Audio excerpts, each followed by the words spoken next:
Bom dia, gente. Quem está muito feliz com Jesus, diga amém. Quem está feliz pelos 19 anos da Igreja Nova Aliança? Então, fala para quem está pertinho de você, parabéns, você está de parabéns, só 19 anos. Amém. Talvez você tenha chegado aqui, desde o comecinho, né?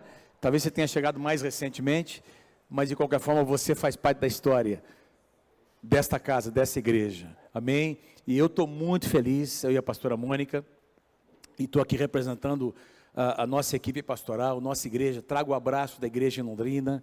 Nós estamos muito felizes por ver o que Deus está fazendo, não apenas aqui em Cascavel, mas nas igrejas que foram plantadas, pastores que foram enviados.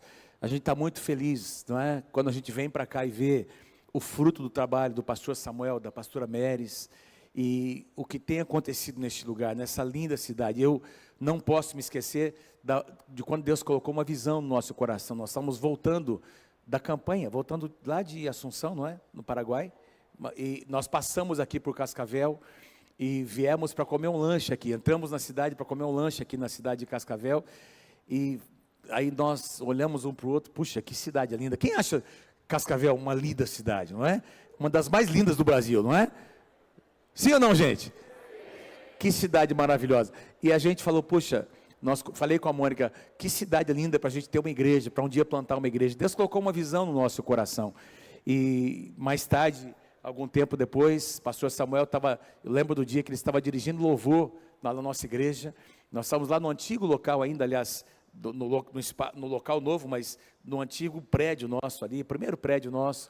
E o pastor Samuel estava dirigindo louvor, e veio essa convicção tão forte no meu coração: você está diante do pastor da Igreja Nova Aliança de Cascavel. Eu olhei para o Samuel e falei, caramba, é isso mesmo? E Deus começou a queimar. Falei com a pastora Mônica, abrimos no presbitério. Naquela semana nós tínhamos reunião no presbitério, e algum tempo depois chamamos o pastor Samuel e a pastora Meres para conversar. Os dois entraram numa crise, não é? Uma crise santa, né? Uma coisa que Deus estava fazendo, e ali começou a ser gerado a visão, o sonho de vir para cá, e Deus abriu as portas. Hoje nós temos uma igreja estabelecida na cidade, um farol para dissipar as trevas nessa cidade. Quero pedir que você dê mais um aplauso bem forte ao Senhor. Você faz parte dessa história. Que coisa maravilhosa o que Deus faz. Meus queridos, o tema que eu quero conversar com vocês tem tudo a ver com o que nós cantamos, com o que a gente, um dos louvores que nós fizemos aqui, sobre a presença de Deus. Uma geração que ama a presença. Uma geração que ama a presença. Diga assim comigo: uma geração que ama a presença. Presença com letra maiúscula, estou me referindo à presença do Senhor. E essa palavra, na verdade, faz parte de uma série de mensagens que eu preguei no finalzinho do ano passado. Deus tocou muito o meu coração. Aquela canção do pastor Paulinho, não é? Para quem não sabe, o Paulinho é pastor do Drops, Paulinho e Rebeca. E essa canção que Deus deu a eles, é Ele, por meio dele, que eu estou gastando a minha vida. Enfim, essa canção que tem varrido, tem sido ministrada em todo o Brasil, todas as igrejas do Brasil, fora do Brasil, está sendo traduzida, abençoando milhões de pessoas. É uma coisa incrível que Deus está fazendo. Mas não é só uma canção, é algo que Deus está falando com a igreja, amém, queridos? Sobre uma voz que clama do deserto, sobre um estilo de vida, sobre um tipo de chamado e um tipo de pessoa que Deus quer levantar no final dos tempos. Eu e você precisamos ter uma visão, nós precisamos enxergar o tempo em que nós vivemos, a importância da hora e o privilégio que nós temos de viver no ano de 2025, quando Deus está fazendo o que Ele está fazendo sobre a face da terra. Então Deus colocou no meu coração essa palavra, uma série sobre João Batista, um homem que foi absolutamente apaixonado por Jesus, um homem que veio para preparar um chamado precursor do Senhor Jesus na sua primeira vinda, não é? Um homem que entendeu quem Jesus era, entendeu a sua obra, entendeu o propósito eterno de Deus e preparou o caminho. Veio como aquele desbravador que veio preparando o caminho para que o Messias pudesse se revelar. Vocês estão comigo, gente? E da mesma forma como Deus levantou João Batista, eu e você precisamos entender que Deus está levantando nessa geração. Deus levantou João Batista antes da primeira vinda, e Deus está levantando uma geração parecida com João Batista antes da segunda vinda. Uma geração que vai preparar a segunda vinda do Senhor Jesus, e é sobre isso que eu quero conversar com vocês nessa manhã. Eu quero fazer uma oração, se você puder fechar os seus olhos. Pai, muito obrigado pela tua presença neste lugar. Mais uma vez nós te agradecemos, Senhor, por esses 19 anos de Igreja Nova Aliança em Cascavel. Muito obrigado pelo teu mover. Muito obrigado, Senhor, pela semente que foi plantada nessa terra, Senhor, e germinou, e transformou-se numa grande árvore, Senhor, uma árvore frutífera, que vai continuar gerando muitos e muitos frutos, Senhor. Pai, nós te bendizemos por esse dia tão especial, te bendizemos pela tua presença, o pastor Samuel disse agora há pouco, a presença de Deus é o que existe mais importante neste lugar. Pai, nós estamos aqui hoje num lugar confortável, uma bênção de Deus, mas o que mais nós desejamos é a tua presença. Quem pode dizer amém? Nós amamos, levanta a sua mão, diga assim, eu amo a tua presença, Senhor. Diga assim, eu quero fazer parte, Senhor, daquela geração que vai preparar a tua vinda, Senhor, em nome de Jesus, quem pode dizer amém? Talvez não sejamos nós, talvez sejam os nossos filhos, talvez os nossos netos, talvez a terceira, quarta geração depois de nós, mas Deus deseja que eu e você entendamos, que eu e você precisamos preparar o caminho do Senhor, preparar a segunda vinda do Senhor Jesus. Queridos, quando Jesus esteve em seu ministério na face da terra, guarde isso que eu vou dizer a você, eu consigo ver, quando eu olho para as Escrituras, dois grupos de pessoas distintos, dois grupos de pessoas. Quando Jesus estava ministrando, não é? Fazendo os seus milagres, trazendo os seus ensinamentos, toda a obra que ele fez, que ele realizou como homem, Deus se fez carne por meio do Messias, e eu consigo enxergar dois grupos de pessoas que acompanharam o ministério de Jesus. Primeiro deles, a grande multidão, as pessoas que estavam ali interessadas no que Jesus poderia oferecer, não é? O que eles conseguiriam, um milagre, uma resposta, uma provisão, não é? Um alimento, porque Jesus mais de uma vez multiplicou pães, não é? E onde estava Jesus, ali tinha provisão. Então muita gente começou a seguir Jesus por causa da fama que ele carregava, por causa da repercussão que o seu ministério teve, mas não tinham o entendimento de quem Jesus era e da sua obra, mas estavam seguindo Jesus, uma grande multidão. Você vai observar isso, não é? No Pentecoste, nós encontramos não uma grande multidão, encontramos menos gente do que tem aqui nesse culto aqui hoje de manhã, 120 pessoas. Então, esse grande grupo, a multidão, nem sempre, ou a maior parte das vezes, não entendeu, não compreendeu o propósito de Deus, e foi a multidão quem mandou crucificar Jesus. Onde é que estava a multidão quando Jesus estava sendo crucificado? Não é?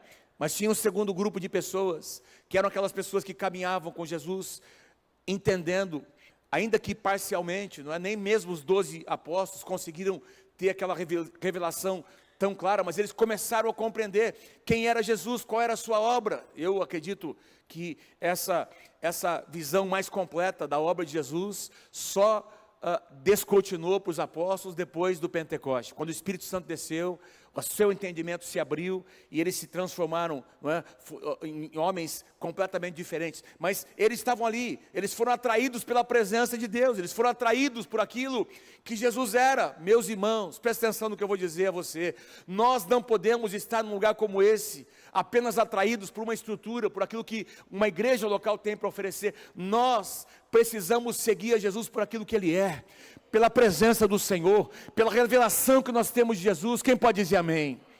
Então é muito importante que eu e você façamos para nós mesmos essa pergunta: que tipo de gente, que tipo de pessoa eu desejo ser nessa geração? Irmãos, quando Jesus começou no seu ministério, você vai encontrar isso lá em João capítulo 6, os discípulos de Jesus começaram a se multiplicar, e a Bíblia diz que Jesus começou a ensinar coisas mais relevantes, mais profundas, a tocar na alma, a tocar no coração das pessoas, e a Bíblia diz que muitos discípulos de Jesus começaram a abandoná-lo, dizendo: é muito difícil ouvir o que você tem para dizer, é muito difícil esse sermão, essa palavra. E aí Jesus, meus irmãos, foi algo tão forte que Jesus olha para os 12 e diz: vocês também querem me deixar, assim como esses discípulos estão me abandonando? Foi quando Pedro disse, você se lembra dessa expressão: Senhor, para quem nós iremos? Pedro não disse para onde iremos, Pedro disse para quem nós iremos. Só tu tens as palavras de vida eterna. Porque Pedro começou a ter uma revelação de quem Jesus era. Pedro começou a ter uma revelação de que Jesus carregava, quem pode dizer amém? A presença de Deus. Então ele diz: para quem nós iremos? Nós não temos uma outra pessoa, nós te desejamos, nós te queremos, nós queremos a tua presença. E o meu desejo é que no final desse culto, você saia daqui desejando a presença de Deus, desejando mais do Senhor. A primeira pessoa que teve de fato uma revelação de quem Jesus era e da sua obra, antes dos 12 discípulos, antes de Pedro e dos apóstolos, foi João Batista. João Batista, meus irmãos, teve um papel profético impressionante na primeira vinda do Senhor. E o que aconteceu com ele, precisa acontecer comigo e com você, porque existe uma voz ecoando nesses dias, nesses últimos dias, existe uma voz soando na igreja, convocando a igreja para conhecer a presença, do Senhor. Deus está convocando a sua noiva, e Deus está requerendo de nós um posicionamento, um entendimento quanto às estações proféticas. Irmãos, nós não sabemos a hora quando Jesus virá, não conhecemos o dia, mas a Bíblia nos fala sobre sinais. A Bíblia nos diz sobre sinais positivos e negativos. Não tenho tempo para falar com você sobre isso. Mateus capítulo 24, Mateus capítulo 25, Jesus fala sobre muitos sinais que vão acontecer, e a Bíblia nos mostra, meus irmãos, que a igreja, aqueles que conhecerem a presença, eles vão discernir os sinais. Eu quero estar entre aqueles que vão discernir os sinais. Ah, pastor, mas a Bíblia diz que Jesus vem como um ladrão. Paulo nos afirma que Jesus vem como um ladrão para quem não conhece os sinais. Quem conhece os sinais não saberá o dia e a hora, mas conhecerá os sinais dos tempos. Entenderá que Jesus está retornando, está voltando. E João Batista foi alguém que compreendeu o sinal. Ele compreendeu que o Messias estava entre eles. Eu quero ler com você aqui Mateus capítulo 3. Versículos 1, 2 e 3, sobre o ministério de João Batista. Naqueles dias surgiu João Batista pregando no deserto da Judéia. E ele dizia: arrependam-se, pois o reino dos céus está próximo. Este é aquele, João Batista, não é? Que foi anunciado pelo profeta Isaías. Voz do que clama no deserto, preparem o caminho para o Senhor, façam veredas retas para Ele. Então aqui, Mateus está dizendo que João Batista, ele era o cumprimento. João Batista também, não apenas o Messias, não apenas Jesus, João Batista também era a personificação de uma profecia que Isaías havia dado 700 anos antes. Irmãos, entre Malaquias e Mateus e os evangelhos, entre o último livro do Antigo Testamento e os primeiros livros, e a manifestação do Messias, de João Batista e do Messias, passaram-se, diga-se comigo, 400 anos. Irmãos, foram 400 anos de silêncio profético, nenhuma palavra, nenhuma visão, nada, absolutamente nada. 400 anos, e de repente surge esse moço de 30 anos, chamado João Batista, pregando no deserto antes de Jesus. Um som profético, uma voz profética: preparem o caminho, Jesus está vindo, o Messias está chegando, o reino dos céus está sendo manifesto a partir do deserto. E diz aqui em Mateus que João surgiu como uma resposta a uma profecia de Isaías. Então, se a gente quer entender o que aconteceu na vida e no ministério de João Batista, nós vamos voltar 700 anos na profecia que Isaías liberou no capítulo 40 de Isaías. Quero que você acompanhe comigo. Vocês estão comigo aí, gente? Eu vou citar aqui passagens paralelas. Isaías capítulo 40, versículos 3, 4 e 5. Uma voz clama. Isaías está profetizando sobre João Batista e sobre o Messias. Uma voz clama: no deserto preparem o caminho para o Senhor. Senhor aqui com letra maiúscula, referindo-se ao Messias, referindo-se a Jesus que se manifestaria. No deserto preparem um caminho para o Senhor, façam no deserto um caminho reto para o nosso Deus. Todos os vales serão levantados, todos os montes e colinas serão aplanados, os terrenos acidentados se tornarão planos, e as escarpas serão niveladas, e a glória do Senhor será revelada, e juntos todos a verão, pois é o Senhor quem fala. Que profecia maravilhosa, meus irmãos. Nenhum profeta no Antigo Testamento falou com mais propriedade do que o profeta Isaías sobre a manifestação do Messias. Nenhum profeta do Antigo Testamento é mais citado do que Isaías no Novo Testamento. Jesus falou. Jesus, quando iniciou o seu ministério, ele abre ali em Isaías capítulo 61, e ele lê a profecia de Isaías sobre as obras do Messias. Isaías foi chamado de um profeta messiânico, de tanto que ele profetizou sobre o Messias, e ele está dizendo aqui: a partir do deserto, uma voz surgirá. A partir do deserto uma voz surgirá. Você não vai encontrar João Batista pregando no templo em Jerusalém, nas ruas de Jerusalém. Você vai encontrar João Batista pregando a partir do deserto. As pessoas desciam de Jerusalém, as pessoas vinham ali no Vale do Jordão para ouvir João Batista pregar. Elas procuravam João Batista lá no deserto. A partir do deserto, preparem o caminho do Senhor. Foi a profecia de Isaías. Elas vinham para ouvir os seus ensinamentos, elas vinham para receber a palavra de João Batista. Diga assim comigo: a partir do deserto. Diga comigo, a partir do deserto. Irmãos, quando a gente fala sobre deserto, para nós, a palavra deserto, ela fica um pouco fora de contexto, porque nós não temos esse tipo de deserto que tem na Palestina, que quando o profeta fala, Isaías, sobre o deserto, nós não conhecemos esse tipo de terra tão árida. Tem lá no Nordeste lugares muito áridos, mas deserto como tem lá na Palestina, como nós conhecemos na nossa viagem, não é muito natural para a gente, porque não é peculiar para nós, porque não faz parte do nosso contexto. O deserto é um lugar muito árido. O deserto que nós encontramos na Bíblia é um lugar muito árido, faz muito frio de noite, muito calor de dia, não tem vida praticamente nesse lugar. É um lugar inóspito para se morar, para se viver. E deserto na Bíblia tem todo um ensinamento sobre deserto que nós encontramos na Bíblia, que nos remete, não é? Nos faz pensar em lugares difíceis, desconfortáveis.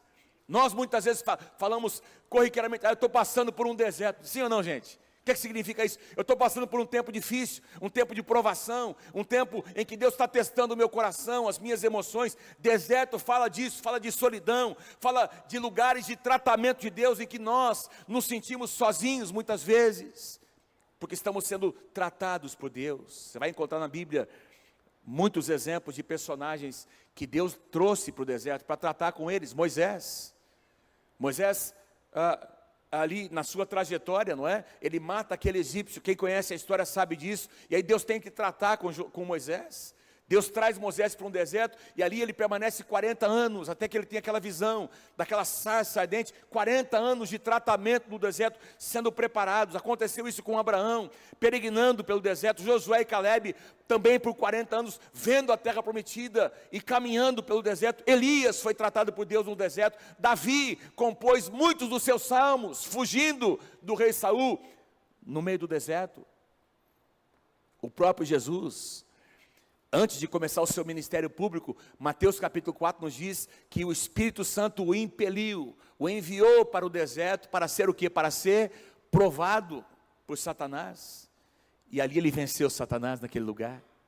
Então o deserto fala de lugares de prova, lugares em que o nosso coração, nossa alma é provada. Mas eu quero dizer para você, meus irmãos, que deserto também fala sobre encontros com Deus. Alguns dos nossos encontros mais profundos com Deus vão acontecer nesses lugares que nós chamamos de deserto. Sim ou não, gente? Você pode olhar para trás na sua vida, na sua trajetória. Eu posso olhar durante a história da nossa igreja, quase 62 anos de história de igreja, e eu posso lembrar, pontuar para vocês tempos de estações que nós passamos muito difíceis como igreja, em que Deus nos provou. Mas eu estou aqui para dizer para você que nós saímos mais fortes do outro lado. Deus nunca nos abandonou. Ainda que eu ande pelo vale da sombra da morte, não temerei mal algum, porque Tu estás comigo. Amém, meus queridos? Nós passamos pelo deserto, mas o deserto não é o lugar onde nós vamos permanecer. Vamos passar por ele, vamos ser tratados por Deus e sairemos mais fortes do outro lado. Então é muito, muito importante nós entendermos que os tratamentos de Deus na nossa vida, às vezes quando nós estamos passando, nós não compreendemos, nós não entendemos, e muitas vezes nós dizemos: Senhor, por quê? Por que comigo? Não sei se você já fez essa pergunta para Deus. Eu já fiz muitas vezes, não é? Lembro de uma época em que nós estávamos tentando engravidar, não é? A Mônica engravidar, e a Mônica nós tínhamos um problema e a Mônica não conseguia engravidar. E durante anos nós estávamos ali tentando, e a irmã da Mônica ficou grávida, ainda solteira. Depois ela casou com meu cunhado, não é? E eu lembro como isso gerou sentimento, a gente tentando, fazendo tudo certinho, não é? Quem já teve essa sensação? Poxa, eu estou fazendo tudo certinho e nada acontece. E o fulano que está fazendo tudo errado, parece que ele é abençoado e eu não. Quem já sentiu isso? Levanta a sua mão. Quem? Vamos ver, levanta aí. Isso. Quem já abriu o seu coração? Eu acho muito importante a gente ter esses momentos em que nós derramamos nossa alma para o Senhor, até para dizer que nós não estamos compreendendo o que está acontecendo, porque o nosso Deus ouve as nossas orações, Ele conhece o nosso drama, sim ou não, bem? Quem pode dizer bem? E aí, Deus usa essas situações. Hoje nós entendemos o que Deus estava gerando em nós. Quantas e quantas vezes eu e a pastora Mônica pudemos ajudar mulheres que não conseguiam engravidar, porque nós passamos por esse tempo de deserto, e a Mônica provou um milagre na vida dela. A Mônica foi curada pelo poder de Deus. Ela não podia engravidar, Deus curou a Mônica e ela engravidou. Eu lembro que nós pedimos muita oração na igreja em Curitiba, os irmãos oraram, se envolveram, foram anos e anos até que o Pedro nasceu. Lembro quando nós pegamos o Pedro no nosso colo, resposta de oração. Os irmãos continuaram orando, a Ana nasceu. Os irmãos continuaram orando, o André nasceu, e nós pedimos, irmãos, parem de orar, por favor, tá bom.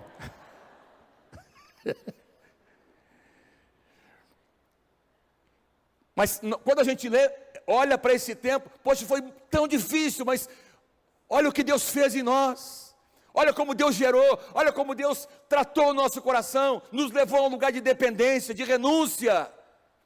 Olha como nós aprendemos. Então, deixa eu dizer para você uma coisa, o deserto na minha vida, na sua vida, de duas uma, ou ele pode se tornar um fel de amargura, porque a gente não entende, e a gente às vezes quer entender, a gente quer resposta, e as respostas não vêm do jeito, e não vêm no tempo que nós queremos, aí nós passamos a lutar contra Deus, e aquilo se torna amargura no nosso coração, ou nós podemos dizer, Senhor, não estou entendendo, mas eu estou aberto para receber o que vem de Ti, trata comigo, fala comigo, Senhor, e quando nós nos abrimos para isso, irmãos, logo nós saímos deste lugar, e nós entendemos o propósito de Deus.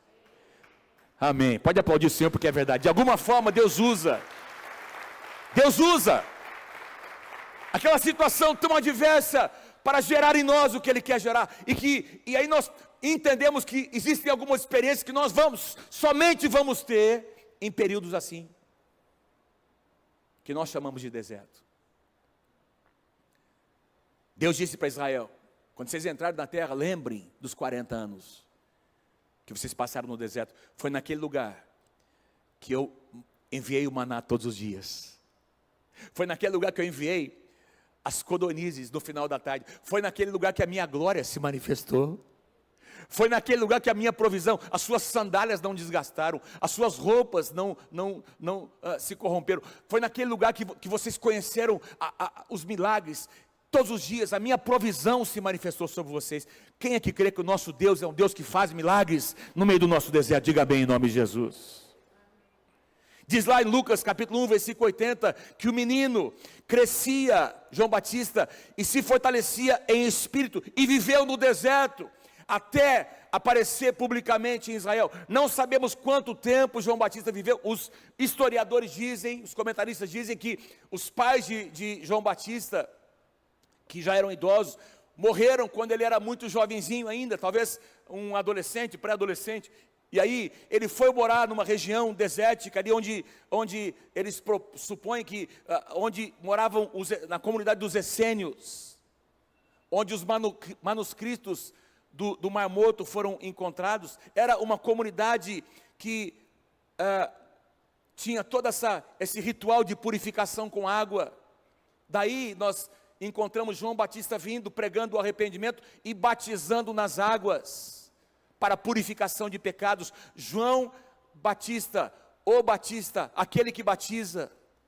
João que batiza nas águas, foi o nome que ele recebeu, e muitos creem que ele batizava nas águas como um sinal, que ele havia aprendido essa prática ali entre os essênios, no meio do deserto essa comunidade vivia, por muitos e muitos anos, longe dos grandes centros, enquanto ele estava sendo preparado por Deus, para se levantar como aquele que queria preparar o caminho do Senhor, vivendo de maneira muito simples, roupa simples, uma comida simples. Gente, eu não sei quanto a você, mas uma das coisas que a pandemia nos ensinou é que a gente não precisa de muita coisa para viver.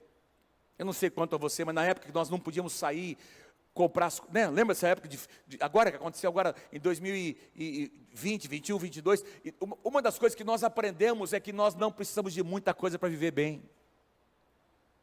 E João Batista era uma pessoa simples, que viveu neste lugar, e a partir do deserto, ele começa então a proclamar, ele começa a preparar o caminho do Senhor. E o que nós aprendemos, meus irmãos, com essa atitude, que João Batista escolheu, ele decidiu que o deserto seria algo bom para ele. Nós precisamos fazer essa escolha, meus irmãos. Ele começa a pregar, ele começa a mudar a sua atitude. Salmo 84, versículos 5 e 6 diz, Salmo 84, 5 e 6, bem-aventurado o homem cuja força está em ti, em cujo coração se encontram os caminhos aplanados, o qual passando pelo vale árido, passando pelo deserto, faz dele um manancial, de bênçãos o cobre a primeira chuva. Guarde uma coisa que eu vou dizer para você nessa manhã, não é o lugar que determina quem você é você quem determina o lugar onde você está. Não é o deserto que você está passando, a aridez que você está passando, ou o tempo difícil que determina quem você será.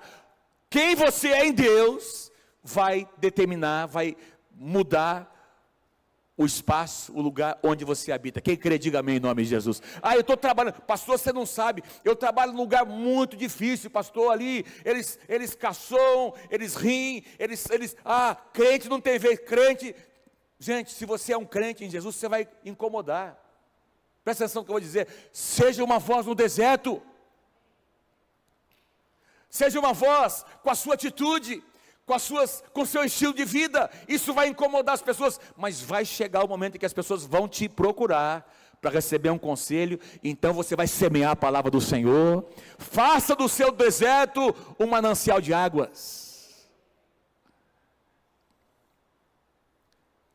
Isaías 40, uma voz clama no deserto: preparem o caminho para o Senhor. Olha que interessante, naquela época ali, meus irmãos, um costume antigo ali no Oriente Médio, é que quando uma autoridade, um rei, um governador, iria visitar um lugar, então eles enviavam pessoas na frente para irem preparando o caminho, removendo pedras, consertando as estradas, quem sabe até construindo uma estrada nova onde não havia, para que aquele governador, aquele rei pudesse vir com a sua comitiva por aquele caminho até aquele determinado lugar. Então, aquela comitiva vinha, aquelas pessoas que antecipavam a vinda daquele governador, vinham aterrando as estradas, rebaixando as colinas, para que aquela autoridade pudesse passar com segurança. E aí o profeta está dizendo: alguém virá para corrigir o caminho, para que o Messias possa vir.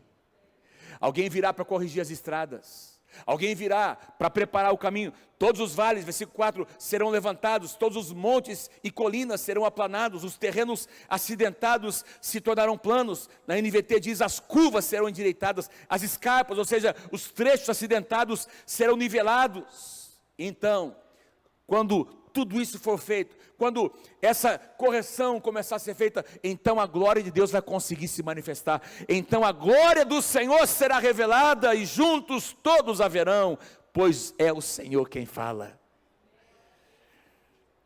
São figuras proféticas, vales, montanhas, curvas, não é? Eu poderia dizer aqui para você: Deus deseja remover as montanhas da soberba do nosso coração. Deus deseja aterrar os vales do desânimo, da depressão. Quem pode dizer amém? Deus deseja endireitar os caminhos que o pecado fez com que os nossos caminhos se tornassem tortuosos, e Deus quer endireitar os nossos caminhos. E essa palavra caminho, diga assim comigo: caminho. É o caminho que João Batista veio preparar. Eu quero ampliar um pouquinho mais o sentido. Vamos para uma outra profecia que está em Isaías capítulo 35. Isaías 35. O profeta está profetizando ainda sobre o Messias que um dia viria. Na tradução NVT, olha o que Isaías diz a partir do versículo 5. Quando ele vier, ele quem? Jesus, o Messias. Quando o Messias vier, abrirá os olhos dos cegos e os ouvidos dos surdos. Os aleijados pularão como cervo, e os mudos cantarão de alegria. Tudo isso aconteceu no ministério de Jesus. Fontes brotarão no deserto, e rios correrão na região desolada, e o solo ressecado se tornará em um açude, e a terra sedenta em mananciais de água. E aí no versículo 8, o profeta diz, versículo 8, você pode ler comigo lá, bem forte, você pode ler comigo, todo mundo junto, vamos lá. Um caminho largo atravessará a terra antes desabitada, e será chamado caminho de santidade. Os impuros jamais passarão por ele, será somente para os que andam nos caminhos de Deus. Olha que versículo maravilhoso. E aqui na minha, aqui ele colocou, foi colocado tudo em caixa alta, mas na tradução NVI, a palavra caminho, que você vê aqui, caminho de santidade, a palavra caminho aparece com letra maiúscula, C maiúsculo, caminho, um caminho. Olha que interessante. Então, agora, o mesmo profeta Isaías está profetizando que um caminho seria aberto. Lembra, João Batista veio para preparar o caminho do Senhor. E agora, o mesmo profeta está dizendo que existe um caminho que o profeta chama de, diga assim comigo, o caminho de santidade. O caminho de santidade. Que caminho é esse, irmãos?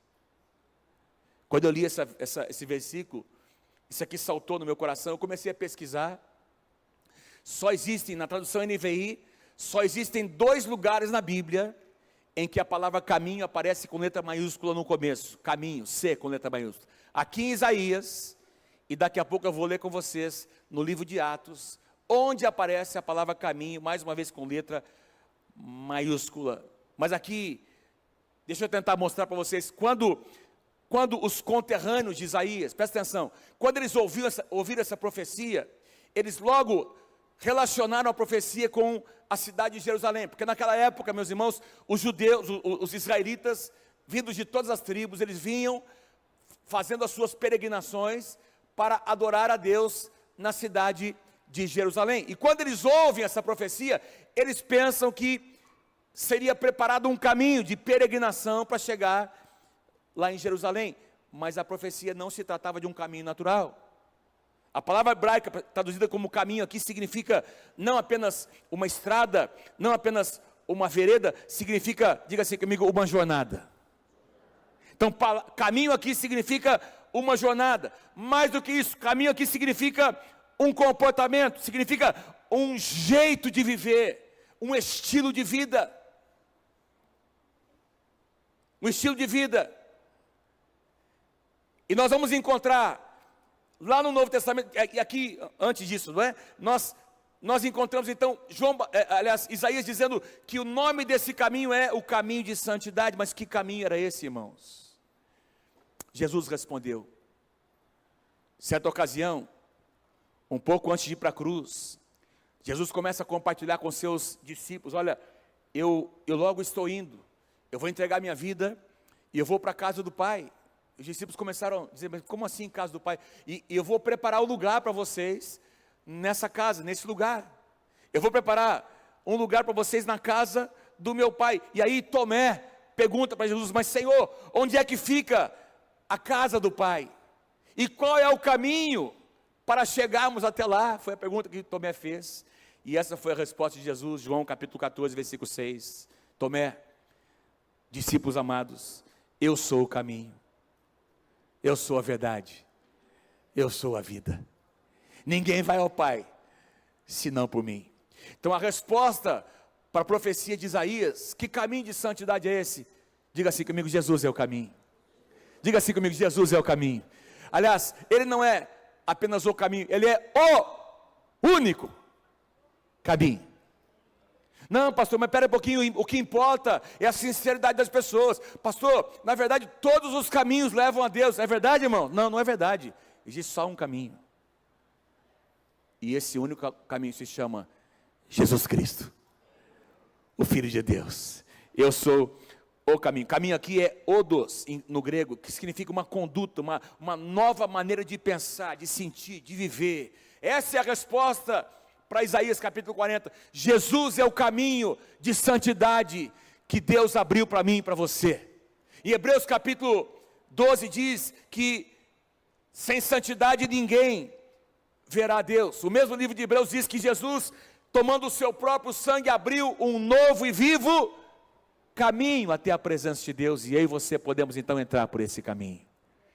Quando Jesus morre na cruz do Calvário, a Bíblia diz que o véu do santuário, o que aconteceu com o véu? Faz assim comigo com a sua mão, faz assim, o véu se rasgou de alto a baixo, e um caminho foi aberto.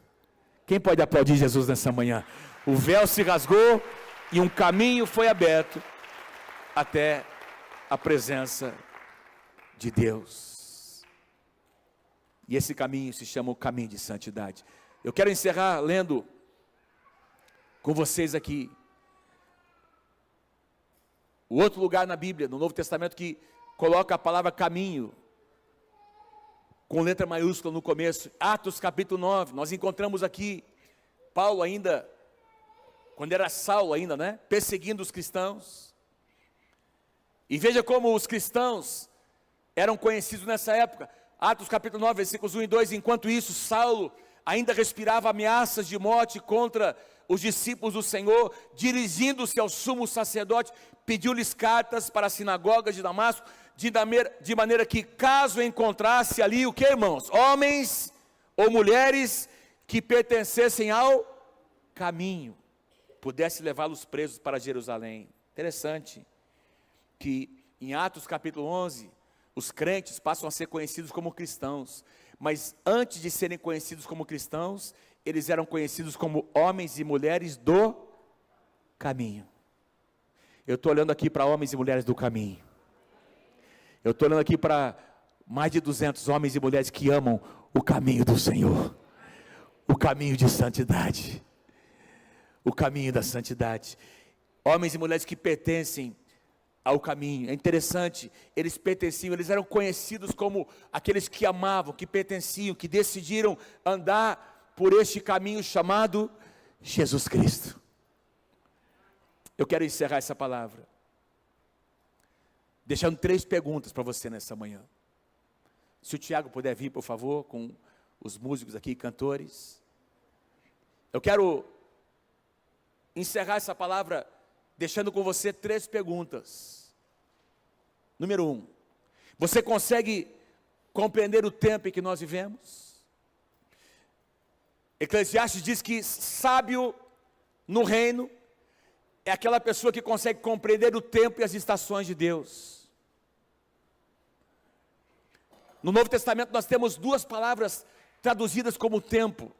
A palavra kairos, que é o tempo cronológico, e a palavra cronos, que é o tempo cronológico, e a palavra kairos, diga comigo, kairos, que significa as estações de Deus, o tempo em que Deus abre uma janela nos céus, o tempo em que o propósito de Deus começa a acontecer. Irmãos, quando o kairos de Deus chega, tem gente que não compreende, tem gente que não consegue discernir, tem gente que não consegue. As pessoas, veja, aqueles religiosos que mataram Jesus, eram aqueles que esperavam o Messias, mas não conseguiram compreender que o Messias chegou, porque eles não tinham entendimento dos tempos e das estações. E a pergunta que Deus deixa para mim e para você nessa manhã: será que nós conseguimos compreender o tempo em que nós vivemos? Será que nós conseguimos compreender que, da mesma forma como Jesus levantou um homem, João Batista, para preparar a sua primeira vinda, Deus está levantando hoje uma geração de homens e mulheres que vão preparar a segunda vinda do Senhor Jesus?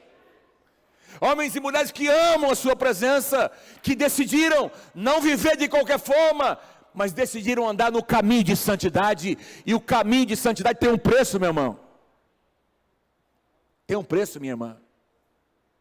Nós ouvimos uma canção aqui hoje, muito bem representada pelos jovens, que falava exatamente sobre isso. Não é uma vida que possa ser vivida de qualquer forma. Também não é, nós saímos, santidade também não significa nos isolarmos num mosteiro, numa montanha, e ficarmos lá isolados da sociedade. Irmãos, não tem nada a ver com isso. Quando os discípulos subiram com Jesus ali no monte da transfiguração, você já pensou uma coisa como essa? A Bíblia diz que Moisés e Elias apareceram, estava lá Pedro, Tiago e João, e muitas vezes eu critiquei Pedro, não é? Mas quem se lembra do que é que Pedro disse? Quando Moisés e Elias estão se retirando da montanha, o que é que Pedro disse? Senhor, não deixe eles saírem, vamos montar aqui 3 cabanas, Senhor, uma para você, uma para Moisés e uma para Elias, e vamos ficar aqui em cima da montanha, porque aqui a presença de Deus está neste lugar, não vamos sair daqui não. O que é que Jesus disse para ele? Pedro, você não sabe o que você está falando. Nós podemos ter experiências de montanha, nós podemos subir no monte para experimentar a presença de Deus, mas a missão da igreja acontece lá no vale. Quem pode dizer amém? Então nós vamos sair daqui nessa manhã. Quem está percebendo a presença de Deus neste lugar? Nós estamos na montanha aqui, mas nós vamos ter que sair deste lugar, e amanhã, na segunda-feira, você vai encontrar o seu vale, você vai encontrar os mesmos desafios. Quem está entendendo o que Deus está dizendo? Quem está entendendo o que significa esse caminho de santidade? É ser quem Deus nos chamou, é pegar essa presença que nós temos aqui, que nós experimentamos neste lugar, e levar e carregar essa presença lá para a nossa casa, lá para o nosso trabalho, porque o que importa mesmo não é, entenda o que eu vou dizer a você, meu querido, o que importa mesmo é o que vai acontecer depois que você desce da montanha. Aqueles discípulos, quando desceram do monte da transfiguração, chegaram no pé do monte, tinha ali um casalzinho, dizendo: Senhor, por favor, aqui, o meu filho endemoniado, durante anos, os seus discípulos que ficaram aqui, não conseguiram expulsá-los. Jesus desceu do monte e expulsou aquele demônio, porque a missão da igreja acontece, é no vale, meu irmão, nas ruas da nossa cidade, nos nossos relacionamentos, e eu creio que Deus quer levar você, enviar você, a partir deste lugar, para ser um homem de Deus, uma mulher de Deus, lá na sua casa. Quem pode dizer amém? Lá no seu trabalho, quem pode dizer amém? Na escola onde você frequenta, ali o avivamento vai acontecer, ali você vai abrir um caminho de santidade, para mostrar quem você é em Deus. Quem pode dar um aplauso de Jesus nessa manhã? Aleluia. O que conta mesmo não é o que acontece aqui dentro, o que conta mesmo é como você trata a sua esposa, depois que você sai da igreja, como você trata seu marido, seus filhos, o tipo de vida que você vive, como você negocia, como você decide as coisas, como você faz seus negócios, o seu estilo de vida, vai mostrar para as pessoas que você é um homem do caminho, uma mulher do caminho. E para isso aí você precisamos entender o tempo e as estações de Deus. Tudo que nós fazemos quando descemos da montanha reflete que nós realmente fomos transformados quando estivemos na montanha. Então, esse aqui é um ambiente de transformação. Essa transformação acontece para que nós possamos sair daqui. Quem pode dizer amém? E ser uma bênção lá fora. E para isso nós precisamos discernir o tempo que nós fizemos. A segunda pergunta: como está a sua vida com Deus? Eu quero pedir que você pergunte para alguém pertinho de você, atrás, na frente: ei, como é que está a tua vida com Deus? Como é que está a tua vida com Deus? Vamos mudar a pergunta, vamos mudar a pergunta. Se Jesus viesse hoje, se Jesus viesse hoje, o seu estilo de vida estaria agradando o Senhor? Você ouviria dele: servo bom e fiel? Eu quero ouvir isso. Quem deseja ouvir isso, levanta a sua mão. Você foi fiel do pouco, agora eu vou te colocar sobre o muito. Entra na alegria do Senhor. Irmãos, que você e eu possamos ouvir isso naquele dia. A terceira pergunta. Pergunta para alguém pertinho de você: Deus pode contar com você? Deus pode contar com você? Deus pode contar com você? Deus pode contar com vocês lá atrás? Lá em cima, lá no som, Deus pode contar com vocês, Alexandre aí? Deus pode contar com vocês? Vou perguntar aqui para esse bloco aqui: Deus pode contar com vocês? Tem gente que não levantou a mão, vou perguntar de novo. Deus pode contar com vocês? Deus pode contar com vocês aqui? Pode mesmo, irmão? Deus pode contar com vocês? E aqui com vocês, Deus pode contar com vocês? Lembra do que eu disse No começo dessa mensagem, havia 2 grupos de pessoas acompanhando Jesus. Uma multidão que estava ali interessada no que eles podiam receber. E havia um grupo bem menor, que conhecia Jesus, começou a ter uma revelação de quem Jesus era e da sua obra. Eu e você precisamos entender, precisamos nos perguntar, eu e você fazemos parte de qual grupo de pessoas? Eu quero dizer para o meu Deus: Senhor, pode contar comigo, pode contar comigo, conta com a minha casa, conta com os meus recursos. Aquela casa que eu tenho não é minha, é para te servir. Senhor, se for preciso ter uma célula na minha casa está aberta. Aquele carro que tu me deste, Senhor, é para te servir, é para servir o reino. É para servir o reino do Senhor. Aquela empresa, que, Senhor, o teu nome seja levantado naquele lugar. Que todos os colaboradores que estão ali comigo saibam que eu sou um homem, que eu sou uma mulher de Deus. Pode contar comigo, Senhor. Que nós possamos ter uma resposta para o nosso Deus. Que nós possamos ser pessoas que amam a presença. Homens e mulheres do caminho. Se você recebe essa palavra, dê um grande aplauso a Jesus nessa manhã.